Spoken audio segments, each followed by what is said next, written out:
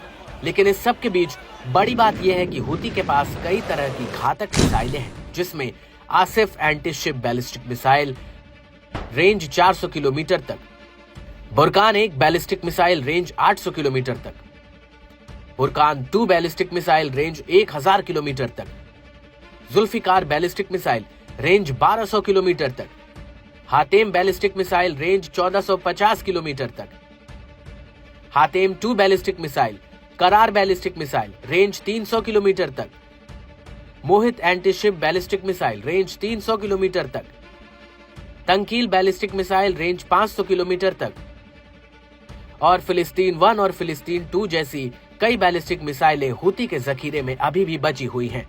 इसके अलावा हूती के पास कई घातक ड्रोन्स भी हैं जो यमन से सीधे तेल अवीव पर हमला करने में सक्षम हैं। लेकिन इस सब के बीच बड़ी बात यह है कि हूती पहले ये कह रहा था कि वो गाजा में युद्ध विराम के बाद अपने हमले रोक देगा, लेकिन अब हूती का कहना है कि गाजा में युद्ध विराम के सभी चरण पूरे होने तक वो सिर्फ इजरायल और इजरायल से जुड़े जहाजों पर हमला करता रहेगा।